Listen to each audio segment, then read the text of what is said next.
저희가 지원해야 될 부분들은 좀 더 과감하게 지원하는 걸로 창업에 대한 지원은 전 적극적으로 추진해 가야 된다고 생각합니다. 그 산업 재편이나 아니면 창업을 확대하는 거는 중소기업 장관 할 때보다 총리를 할 때가 훨씬 더 쉽겠죠. 무슨 네. 말이냐면 중소기업 장관을 떠난다고 해서 그 일이 사라지는 건 아니다. 네네. 그 책임이 사라지는 건 아니다 그 말이에요. 네, 지금 사실은 이제 뭐 업계에서의 기대도 뭐 여러 가지 스타트업이나 그 창업하는 환경 속에서의 규제나 이런 부분에 대해서도 좀 더 이번에 뭐 짧은 시간이지만 들어보고 국무조정실이 갖고 있는 규제 관련된 이야기들이나 그러세요? 적극적으로 해볼 수 있을 거라 생각합니다. 어쨌든 전 중소기업부 차원이 아니라 대한민국 전 부처 차원에서 어쨌든 창업이나 고용 문제나 이런 것들을 취급하면 좀 낫겠죠.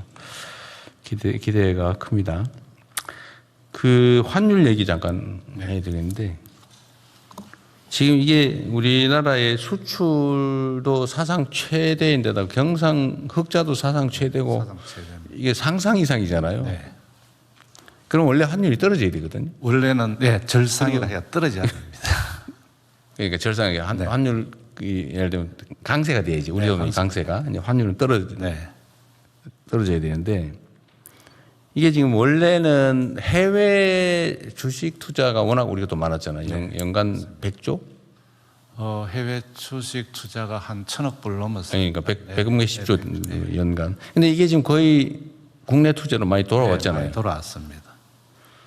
그런데도 이게 환율이 계속 이 불안한 진짜 이유는 어쨌든 달러 강세와 이 엔화 때문이라는 거죠. 엔화도 약세입니다. 엔화가 지금 엔화 약세고 사상 최고의 약세를 보이고 있죠. 그러다가 또 외국인들의 어떤 우리 주식시장이 주가가 올라가다 보니까 외국인 매도 때문에 외국인들이 좀 수익 돈을 많이 벌었습니다. 그래서 일부는 이제 매각하다 보니까 매각하게 되는 한 10% 저희들은 매각한 걸로 해서 한 140조 정도로 보고 있습니다. 그게 이제 환전하면서 원래 이게 이제 한국의 주식시장이 상황이 좋아지면 외국인 매수가 들어와 가지고 원래는 이게 이제 달러 공급이 돼서 이렇게 되는데 지금 반대로 너무 급격하게 많이 오르다 보니까 외국인 포션이 늘어나 가지고 그 한국물 그 관리 포션이 커져서 이걸 좀 줄여야 되는 상황이 되버린 거죠. 줄여야 되는. 너무 커져 가지고. 그러면 이게 구조적인 문제라기보다는 단기적인 문제인 거예요? 예, 그래서 저희들은 지금 이제 시장의 목소리는 작년 말 대비해서 한 더블을 벌었습니다. 한 2배 정도 외국인 벌다 보니까 한 10% 매각했는데 이 정도 하고 나서 또 최근에 사기 시작했습니다. 또 특정한 종목 같은 경우는. 그래서 좀 더 지켜봐야 되는데 이런 게 좀 정리되고 나면은 환율이 좀 안정되지 않을까. 외국인들의 소위 리밸런싱 이 끝나갈 시점이. 근데 그게 사실 이제 주가의 급격한 상승이 멈추는 시점 아니에요? 예, 그렇죠. 지금처럼 계속 너무 급격하게 상승하면 계속 포지션 조정을 해야 되잖아요. 그래서 이제 안정적인 주가 상승이 가장 국민들이나 또 외국인들한테 바람직한 것 같습니다. 이게 결국은 이게 정상화 과정이기도 하고 최근에 이제 반도체 분야의 전망 개선이 너무 급격해서 너무 급격하게 올라서 그렇습니다. 어쨌든 1,500원 중반대는 너무 소위 펀더멘털에 비해서는 너무 과하다는 거죠. 과하다고 지금 생각하고 또 미국이나 또 이런 쪽에서 시간이 문제겠군요. 예, 시간을 가지고 저희들이 급격한 시장의 어떤 변동성을 막도록 하겠습니다. 네, 어쨌든 뭐 관심도 많으니까 잘 챙겨 보시고요. 네. 산업부. 네, 산업부 에너지 수급반 보고 드리겠습니다. 조금 전에 대통령님께서 말씀하신 대로 중동 상황을 앞으로 변화를 예의주시하면서 에너지 수급 가격 부분에서 연착륙할 수 있도록 조정해 나가겠습니다. 현재 원유와 나프타 수급은 아주 안정세를 보이고 있습니다. 원유, 나프타 모두 한 90% 이상을 확보한 수준입니다. 그리고 제가 지난 6월 13일부터 16일까지 사우디, 카타르, UAE를 방문하고 왔습니다.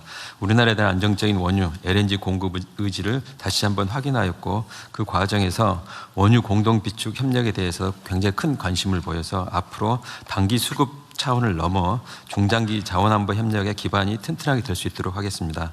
아울러 중동 재건, 새로운 인프라 산업의 참여에 대한 요청도 있어서 그런 부분들은 관련 부처와 함께 우리 기업들과 같이 새로운 시장으로서 창출할 수 있도록 하겠습니다. 아울러 보건, 산업, 민생용 필수품 공급망도 안정세를 보이고 있습니다. 가격 관련해서는 최고 가격제를 통해 석유 가격 급등을 억제하고 있습니다. 정부 조치와 함께 착한 주유소 지정 등 시장의 자율적인 가격 안정을 위한 노력도 병행을 하고 있습니다. 특히 어제는 착한 주유소로 오해에 누적된 착하디 착한 주유소, 우리가 요즘 최근에 착착 주유소라고 저희들이 하고 있습니다. 두 개가 처음 나왔습니다. 이 착하디 착한 주유소는 전국 평균보다 리터당 42원, 착한 주유소는 20원 정도 저렴하게 판매하여 소비자 부담을 완화하고 있습니다. 이와 같은 착하디 착한 주유소에 대해서는 다양한 보상들을 지금 마련해 인센티브를 제공하고 있고, 어제도 제가 직접 다녀왔습니다. 이 방송을 보고 계신 국민들께 이 착한 주유소에 대해서는 요즘 유행하는 말로 돈줄을 한번 내주시면 감사하겠다고 생각합니다. 어딘지 알려줘야. 여기 지금 적어놨습니다. 특별히 청주 주유소는 청주에 제가 갔다 왔는데 이름 자체가 참 멋있습니다. 오 해피 주유소입니다. 방문하시면 앞으로 해피하실 거라고 생각을 하고요. 다른 한 군데는 광주에 있습니다. 광주의 평동 제일 주유소입니다. 청주는 제가 다녀오고 아침에는 광산구에 있는 평동 제일 주유소 사장님하고 제가 통화를 직접 했습니다. 사장님께서는 굉장히 감격하시더라고요. 그래서 한번 물어봤습니다. 아니 왜 주변에 비해서 이렇게 가격을 착하게 했느냐 했더니 그분 말씀이 온 나라가 전쟁으로 어수선한데 나 혼자 잘 살겠다고 하면 되겠습니까? 이 말씀을 하셔서 제가 굉장히 감동을 했습니다. 뭐 손해를 본 건 아니겠죠, 설마? 손해는 장사하는 사람이 손해 본다면은 그 거짓말입니다. 네, 너무 감사하다는 말씀을 드리고 협력해 주신 주유소 분들에게 특별히 감사 말씀을 드립니다. 리터당 40원, 20원 싸게 팔았으면 엄청 싸게 판 거예요. 굉장히 큰 규모입니다. 네, 굉장히 큰 규모입니다. 그만큼 이렇게 협력해 주시는 착한 주유소 분들에 대해서 제가 금융이나 다른 기관들의 어떤 인센티브에 대해서 요청을 하고 있습니다. 우리 행안부에서는 연말에 대통령 표상을 적극적으로 검토해 주신다고 해서 한번 주시면 감사하겠다는 말씀을 드립니다. 행안부 어디 갔어요? 네, 대통령 이제 정부 포상 수시 포상 제도가 있기 때문에 대통령 방침 주시면은 챙겨주세요. 그렇게 하도록 하겠습니다. 향후 대응 계획입니다.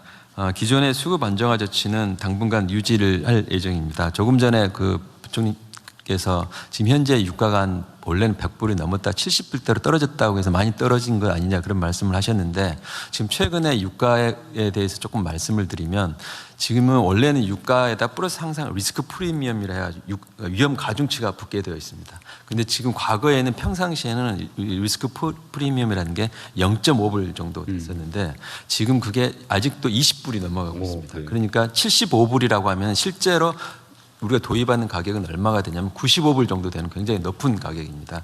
그만큼 유가가 전체적인 도입 부분은 아직 떨어져 있는 상황이 아니어서 저희들 생각에서는 기존의 수급 안정화 조치, 최고 가격 조치는 계속 일단은 좀 유지를 해 나갈 예정이고요. 그렇지만은 당초에 한 100불이 넘었던 유가가 지금 최근에는 많이 떨어진 부분을 감안해서 최고 가격은 조정을 해 나가도록 하겠습니다. 아울러서 최고 가격제 시행에 따른 정유사 손실 보전도 차질 없이 준비해 나가도록 하겠습니다. 마지막으로 이번 전쟁 상황을 교훈 삼아 장기적인 관점에서 대통령께서 말씀하신 도입 다변화, 비축 역량 강화, 글로벌 자원 협력 등 자원 안보 강화 대책을 지속적으로 추진해 나갔습니다. 이상 보고를 마치겠습니다. 네, 약간 벗어나는 거긴 한데 지금 이제 우리 산업 경제를 이제 재구조화, 재편성이 되잖아요. 그 중에 핵심이 하여튼 수도권 편중 방지, 지방 경제 활성화, 그다음에 재생에너지로의 전환, 첨단 산업으로의 전환, 되게 이렇게 들 수 있을 것 같은데, 그러면 지금 재생에너지 관련된 산업에 대한 지원 투자를 각별히 좀 신경을 써야 될 것 같아요. 이게 지금 이번에 이제 중동 전쟁 때문에 이게 원유에 의존하는 게 얼마나 위험한지도 겪었고, 또 앞으로는 어쨌든 화석 에너지로부터의 탈출, 재생에너지 사회로의 전환, 이건 중요 국가 과제가 되는 거잖아요. 네. 더 좀 속도를 내야 될 것 같은데. 네, 맞습니다. 그 우리 지금 기후부가 열심히 하고 있는. 기후부가. 네. 기후부가 에너지부가 열심히 하고 기후부가 너무 기후 보전에 너무 신경 쓰느라고 약간 비협조적이라는 소문이.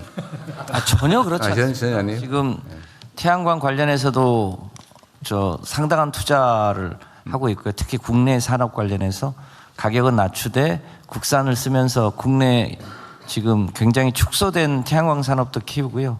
저 풍력 산업도 키우고 관련된 배터리 산업, 전기차 이런 소위 녹색 전환 관련한 산업을 집중적으로 육성하기 위한 방안을 지금 재경부하고 산업부하고 저희 기후부가 소위 이제 GX라고 해서 네. 그린 대전환과 관련된 산업군을 어떻게 육성 발전시킬지에 대해서 네. 집중 검토하고 있고 조만간 보고 드릴 수 있도록. 아, 그러세요? 하여튼 기저전력 확보 문제에서도 너무 오조적이지 않으면 좋겠어요. 그러니까 기저전은 아무래도 원전 중심으로 가고 석탄을 줄이면서 재생에너지와 소위 배터리, 양수 이런 걸 합치면 그것도 안정적인 전력원으로 쓸 수 있거든요. 네. 그러니까 양수 발전소를 만들려면 이제 환경 훼손 문제가 걸리잖아요. 그래서 양수 발전도 이제 기존에 댐이 있는데요. 네. 기존에 이제 댐이 있는 데다가 추가로 이제 상부댐을 하나 만들면 환경 파괴를 최소화할 수 있는 데도 꽤 많이 있습니다. 그래서 그런 방식을 통해서 환경 파괴를 최소화하면서도 양수 발전도 많이 늘리려고 하고 있습니다. 그런데 그게 본인은 그 좀 이렇게 좀 변화된 태도를 보이니까 환경 운동하는 쪽에서 저 사람이 변했다 이런 얘기 듣는다고 기름 드시겠어요? 종교단체 저 환경 지도자분들이 왜 원전 늘렸냐고 해서 우리 상황을 쭉 설명을 드렸더니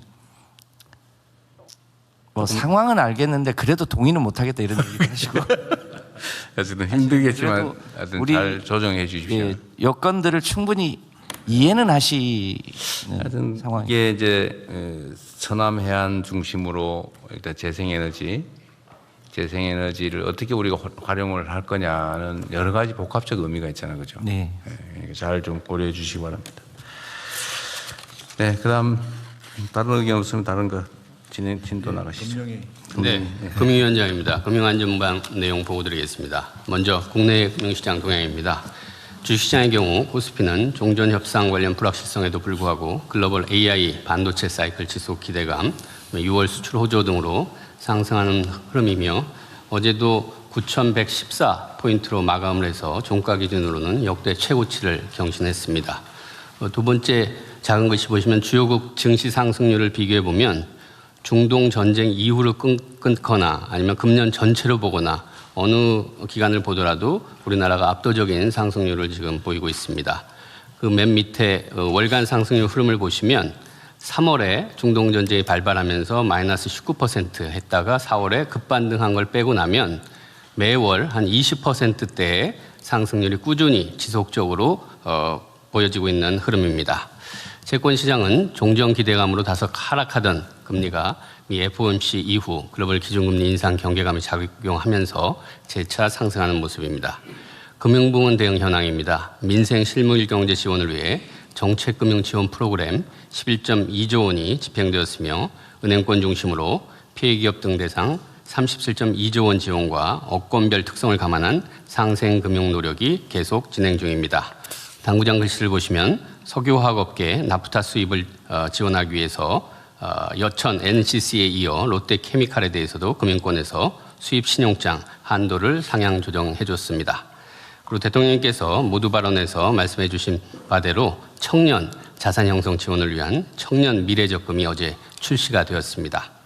본인이 납입하면 그 납입금에 더해서 정부 기여금을 추가로 더해주고 은행에서는 우대금리를 적용해주고 이자 소득은 비과세 혜택을 주면서 결국 최대 연 19.4%의 금리 효과를 누릴 수 있는 아주 위험이 없고 수익이 굉장히 높은 그런 상품이 되겠습니다. 작은 글씨 보시면 월 최대 50만 원씩 3년간 부으면 정부가 기여금으로 납입액의 우대형의 경우 12%를 추가해 줍니다. 그리고 금리는 최대 8%가 적용됩니다. 그렇기 때문에 3년 만기할 때 최대 2,255만 원의 목돈을 받을 수 있게 됩니다. 그 가입 절차는 박스에서 보시는 것처럼 어제부터 시작해서 다음 주까지 2주간 주요 은행의 모바일 앱을 통해서 비대면으로 별도 서류 신청 없이 간편하게 가입 신청이 가능합니다. 저희들이 청년들이 좀 친숙한 여러 가지 다양한 매체들을 통해서 집중 홍보하고 있습니다. 저도 어제 출시 첫날이라서 커피차를 끌고 청년들이 많이 모이는 그 성수동의 출근길 거기에 가서 청년들을 만나서 음료도 나눠드리고 이 가입 안내도 했습니다. 그래서 보면 어제 같은 경우는 지금 첫 주 동안은 이게 너무 몰릴 수 있어서 오브제로 출생 연도별로 오브제로 끊어서 지금 하고 있는데요. 어제 같은 경우 신청 접수를 해봤더니 19.6만 명의 청년들께서 가입을 신청하셔서 상당히 높은 수준으로 지금 가입을 하셨습니다. 근데 이제 이번 주, 다음 주까지 계속 신청을 하시면 되겠습니다. 대통령께서 말씀하신 대로 이 청년 미래적금이 우리 자산 형성 기회가 부족한 우리 청년들에게 희망의 사대가 될 수 있도록 세심함과 꾸준함으로 계속해서 홍보와 관리에 각별히 신경을 쓰도록 하겠습니다. 금융시스템 안정을 위한 채권 자금시장 안정 프로그램 7.2조 원이 집행이 되고 있습니다. 또 자사주 소각 의무화 상법 개정이 3월 6일 날 공포가 됐습니다. 거기에 이어서 자사주 공시제도도 확대 강화합니다. 자사주 관련 공시 대상 의무 기업을 기존에 자사주를 1% 이상 보유한 상장회사에서 자사주를 보유한 모든 상장회사로 확대합니다. 그리고 보유 처분 계획뿐만 아니라 이행 현황까지 투명하게 공시함으로써 적극적인 주주 환원 유도와 시장 감시 기능을 강화하겠습니다. 그렇게 되면 밑에서 보시는 것처럼 기존의 1048개사에서 1714개사로 대상이 확대됩니다. 그리고 오늘 국무회의에 관련 자본법 시행령 개정안이 의결되면 26년 반기 보고서부터 적용이 돼서 빠르면 7월 말부터 한 8월 초중순까지 공시가 이루어지게 되겠습니다. 참고로 자사주 소각 추이를 보면 25년에 21.4조 원이었는데 연간 26년에는 5개월 동안 상법 개정의 효과로서 43.1조 원이 지금 자사주 소각이 이루어지고 있습니다. 앞으로도 계속해서 민생 지원과 금융 안정을 위한 정책적 대응 노력에 만전을 기하도록 하겠습니다. 이상 보고 마치겠습니다. 청년 미래 적금은 몇 살까지 할 수 있는 거예요? 네. 19세에서 34세입니다. 근데 이제 군대 갔다 온 친구들 같은 경우는 그 군대 기간을 빼줘서 최대한 6년까지 확보를 해줍니다. 그럼 군대 갔다 온 예를 들면 1년 6개월이면 34세 끝나는 날로부터 1년 6개월 더 더해준다. 네, 그렇습니다. 이거 제한은 그러니까 이게 뭐 제한은 없어요. 누구 원하는 사람 다 할 수 있어요? 네, 근데 이제 여기 소득 요건이 있어서요. 정부 지원이기 때문에 소득 요건이 일정 소득 이하의 경우에 이제 지원을 해주게 됩니다.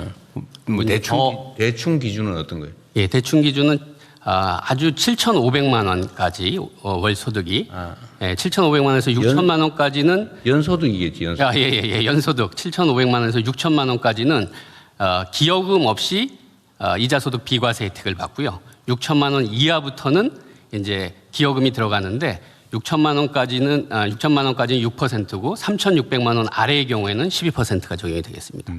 6% 하는 게만 해도 이익은 되는데 그게 어쨌든 6천만 원에서 3,600만 원, 월 500만 원 이하만 된다. 네. 월 500만 원 이상은 혜택이 있긴 있는데 더 낮은 거예요? 아니면 안 되는 거예요? 예, 혜택이 있는데 그건 이자 소득 비과세지. 비과세 기여금까지는 안 드려요. 그러면은 대상자가 기간은 2주간으로 하는데 넘쳤다. 예를 들면 상한 있어요. 총량 상한이 있어요?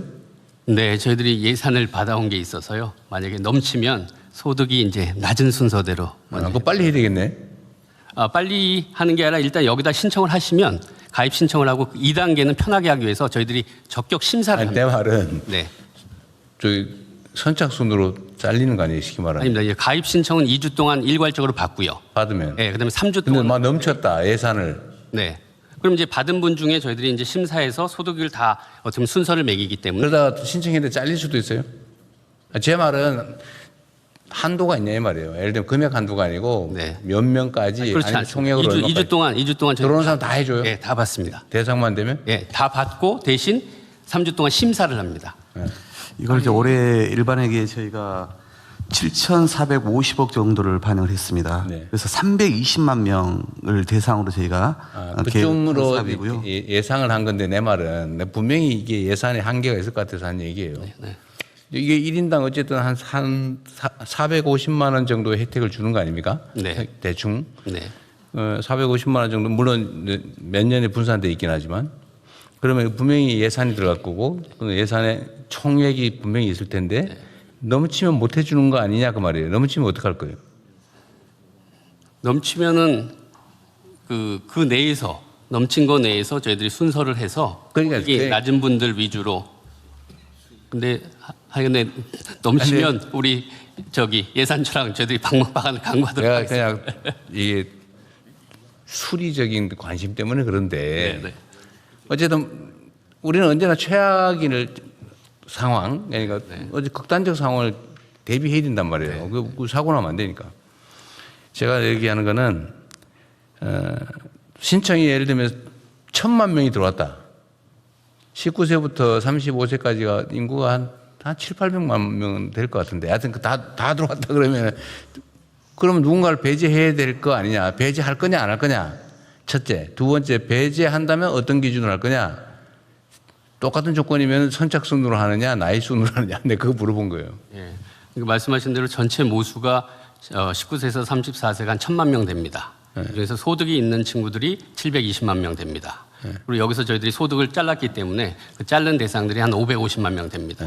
그 550만 명 중에 그럼 몇 퍼센트가 가입을 할 거냐. 이제 과거 사례는 저희들이 해서 굉장히 저희들이 높게 많이 가입한다고 전제를 하고 55%의 가입률을 해서 320만 명을 했고 그래서 예산을 받아왔습니다. 그러니까 그 계산 자체가 굉장히 저희들이 굉장히 높게 많이 가입한다고 해왔습니다. 넘치지 않을 거라고 지금 속으로 확신하는 것 같은데. 아니, 그런 건 아니고 일단 그 계산도 그렇고요. 그다음에 어떤 방식으로 탈락자를 정하는지가 제 관심사라요. 네. 탈락시킬 거냐 안 할 거냐. 예를 들면 지금 기재부 기획처가 지금 준비하고 있는 것 같은데 넘치면 어떻게 할 건지부터 한번 얘기해 보세요. 일단은 저희는 이 예산 배정하면서요. 아까 말씀하신 것처럼 일반형과 우대형으로 나누고 우대형 안에서도 여러 가지 자격 요건을 두지 않았습니까? 그러니까 모수 전체에서 아까 말씀하신 것처럼 320만이면 충분하다고 저희가 보고 예산 편성을 이렇게 한 것입니다. 근데 만약에 넘쳤을 때는 저희가 기정 예산에서 이걸 활용할 수 있는 방법이 있는지는 제가 좀 찾아보겠습니다만. 넘칠 경우에 배제하지 않을 겁니까? 할 겁니까?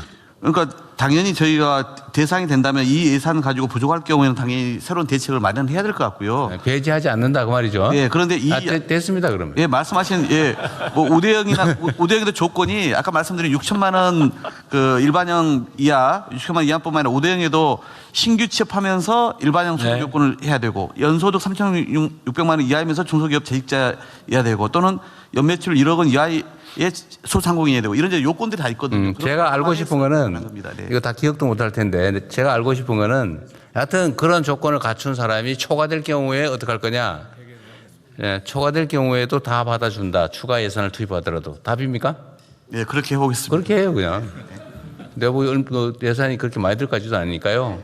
물론 안 들 수도 있지만 이런 방침을 명확하게 정해놔야 되거든요. 넘치면 어떡할 거냐. 괜히 잘린 사람 얼마나 억울하겠어요. 그러니까 어쨌든 2주간 안에 들어오는 사람은 기준에 해당이 되면 추가 예산을 편성해서라도 다 처리해 준다. 그러고 정리하죠. 네, 감사합니다, 대통령님. 네. 알겠습니다. 자, 다른 얘기 있으시면 하시고 없으면 넘어갈까요? 예, 복지부 장관님. 네, 복지부 장관입니다. 민생복지반 보고 드리겠습니다. 생계위기 및 의료제품 수급 동향입니다. 생계위기 상담 그리고 긴급복지 신청 건수는 최근 15주간 소폭의 등락은 있었지만 유의미하게 증가하는 동향은 없습니다. 계속 세심하게 모니터링하겠습니다. 의료제품은 원료 우선 공급, 유통망 안정화 등을 통해서 중동전쟁 이전 수준으로 수급 상황이 회복되고 있는 중입니다. 대응 방안입니다. 복지위기가구, 고독사 위험군 등 위기 취약가구를 집중 발굴해서 상담과 지원 등 연계를 지속하고 있습니다.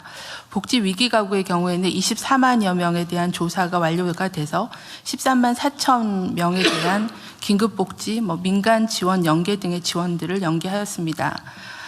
상반기 정기조사에서 소재가 확인되지 않은 고위험 예상가구 약 3천 명에 대해서는 6월 말까지 추가로 일제 조사를 실시하고 있는 중입니다.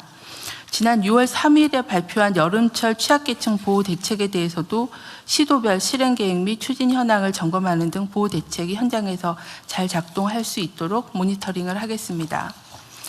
청년 고용을 개선하기 위해 추경 신규 사업으로 기업 주도 직업 교육 훈련을 제공하는 K 뉴딜 아카데미를 추진 중에 있습니다. 최근 참여 기업 53개, 72개의 아카데미를 선정하였습니다. 기업별로 청년 모집을 개시하고 7월부터는 아카데미를 운영할 예정입니다. 중동 전쟁 불확실성이 완전히 해소되지 않은 상황에서 매주 관계부처 일자리 전담반 회의를 개최해서 부문별 고용 동향을 분석하고 대응 방안도 마련하고 있습니다.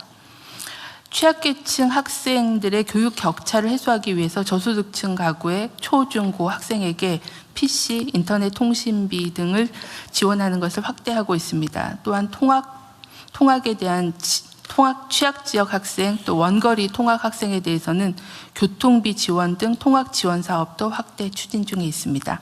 이상 보고를 마치겠습니다. 혹시 최근에 자살자 수 변동은 혹시 체크해 보셨어요? 1, 2, 3월은 줄었다고 했는데 전에. 네, 네. 4, 5월은 혹시 어땠는지? 아직 집계 중이고요. 3월까지는 한 10% 내외 감소한 걸로 파악하고 있습니다. 근데 4월 통일 아직 못 봤어요? 네, 네. 좀 뭐 확인되는데 저한테 좀 알려주시고요. 그러겠습니다. 어쨌든 이게 자살자 수는 뭐 개별적으로 보면 뭐 정말 사정이 다 많지만 전체적으로 보면 사회적 분위기가 거의 영향을 미치죠. 희망적인 사회냐, 절망적인 사회냐, 암울하냐, 네. 뭐 그런 게 영향을 미치겠죠. 좀 경제적인 상황에 영향을 많이 경제 받고 상황이. 있는 것 같습니다. 네. 경제 상황이 제일 크게 영향을 네네. 미친다고. 그 노동부 장관님, 최근에 제가 보니까 추락 사고가 유난히 많아지고 있어요. 다시 조금 증가, 뭐 전체적으로 보면 감소는 했는데 조금씩 증가는 하고 있습니다. 최근에 그러니까 이게 날씨 때문에 그런가요? 주의력이 떨어져서 그런가? 아무래도 이제 혹서기가 되면 주의력이 전체적으로 떨어지기도 하고, 근데 최근에 보면은 뭐 1.2m에서도 추락해서 다치는데 고령자 요인도 좀 있습니다. 아니 그건 뭐 전에부터 계속 얘기했던 거고, 고령자든 누구든 예를 들면 주의력이 더우면 아무래도 주의력이 산만해지잖아요. 그러면 이제 주의력이 떨어져서 사고가 날 수 있는데, 문제는 이 사고 자체가 예를 들면 사망사고, 추락사고의 원인은 추락 방지 시설이 없거나 아니면 안전대를 미착용했거나 아니면 추락 위험성이 있는 지붕 등에 올라가서 자꾸 무너져서 떨어지고 그런 거 아닙니까? 대체로 그렇던데. 네. 그런데 날씨 때문에 그런다고 하더라도 위험 상황에서 작업을 하니까 주의력이 결핍돼서 떨어져 죽는 거겠죠. 구조적인 문제 아닙니까? 그러니까 안전시설 설비 문제 이런 거 아닌가요? 최근에 나타난 추락사고 몇 가지를 보면은 예를 들면 갱폼 전체가 사람만 떨어지는 게 아니고 구조물 전체가 떨어지고 예. 돌아가신 경우. 뭐 그런 경우는 좀 더 근본적인 문제이긴 한데, 예를 들면 우리가 흔히 쓰는 A자형 사다리라 해가지고 대단히 위험합니다. A자형 사다리 같은 게 이동의 편의성은 있는데 거기서도 2, 3m에서 떨어져서. 여하튼간 좀 챙겨보세요. 알겠습니다. 좀 더 주의를 기울여서 챙겨보시고요. 네. 오히려 지붕이 무너져서 떨어지고 이런 건 좀 줄어들어요. 그건 내가 보니까. 안전 지킴이 하고 저희가 지난번에 보고 드렸듯이 협단체하고 협업해가지고 어디서 공사한다는 위치를 알면 저희들이 가서 사전에 계도하고. 그런 건 좀 줄었는데 그냥 추락해서 사망한 이거 안전대 설치 네. 또는 착용을 안 해서 그런 거죠. 결국은 어쨌든 좀 이게 신경을 좀 덜 쓰면 사고가 더 나거든요. 장관님 저번에 그랬죠. 맨날 현장에 가보겠다고. 맨날은 아니고 맨날은 아니었어요. 매주 간다고 했습니다. 매주 네. 가고 예. 하고 있어요. 최근에는 못 간데 하여튼 매주 가겠습니다. 그게 영향이 있는 것 같아요. 알겠습니다. 네, 사람이 죽고 사는 문제니까 힘들더라도 좀 더 네. 아니면 뭐 자주 가겠습니다. 여하튼 고위 공직자가 움직이냐 아니냐에 따라 영향이 있어요. 네. 관심이 있냐 없냐, 행동하냐 안 하냐. 그러니까 사람 목숨이 달린 거니까 좀 잘 챙겨 주십시오. 그리고 작년에 제가 그 맨홀 지시를 한 후에 사고가 없었거든요. 그렇습니다. 근데 최근에 제가 그 얘기를 우리 내부 회의에서 한 날 사고가 났더라고. 그래서 죽지는 않았는데. 예. 근데 한 명은 중태라고 하는 것 같고요. 네, 다행히 그 사망자는 발생 안 했는데 다시 한번 말씀드리지만 맨홀 사고 같은 경우에는 어떻게 보면은 구하로 들어갔다가 계속 흔히 말해서 다발성으로 나타나는 거예요. 네, 이번에도 그랬더라고. 네, 그 이유는 아니 장관님 그게 중요한 게 아니에요. 네, 왜 들어가냐 이 말이에요. 왜 점검 없이 들어가냐. 전에 점검 없이 못 들어가게 나름은 조치를 취해서 그 후에 지금 근 1년 한 8개월 가까이 사고가 없었잖아요. 네, 질식사가 없었는데 이번에 다시 이번에 사고가 났잖아요 지금. 네. 근데 거기는 점검 없이 들어갔잖아요. 그렇습니다. 처음 들어간 사람이 상태가 심각하다면서요. 네. 근데 왜 들어가게 허용을? 예를 들면 노동부가 뭐 나름의 노력은 했겠지만 그거 저기 발주자가 지방자치단체죠. 그렇습니다. 어디에? 인천 서구입니다. 인천 서구. 원래 그 맨홀에 들어가는 작업을 하려면 뭐 지금 지침에 의해서 통보하고 점검하고 뭐 이렇게 돼 있잖아요. 그걸 지킨 거예요, 안 지킨 거예요? 현재로서는 사전 위험성 평가를 안 한 것으로 판단됩니다. 그러니까 그거 하라고 그렇게 작년부터 난리를 쳐서 지침까지 만들어서 했는데 지금 안 지켜서 결국 사고 난 거잖아요. 네, 그게 이제 민간 사업자 같으면 돈 버느라고 그랬다고 치더라도 공공 영역에서 그런 사고를 나게 했다는 게 말이 안 되잖아요. 그렇습니다. 이번 사고도 보면은 전통적인 맨홀도 있는데 예를 들자면은 장마철을 대비해 가지고 그 수사 누가 하고 있어요? 저희들이 지금 노동부에서 네, 하고 노동 근로감독관에서 하고 있어요. 네. 경찰 검찰이 하지는 않고. 일단 중대 사망자가 발생하지 않았기 때문에 일단은 저희들이 산안법 위반하고 네. 보고 있습니다. 하여튼 그 산업재해 사망 계속 신경 쓰셔야 돼요. 네. 네. 이런 구조적인 문제. 그리고 제가 그 각 사업체 중에서 똑같은 방식으로 사고가 계속 재발하는 업체들을 뽑아라 그랬더니 그 한 100몇십 개 되더라고요.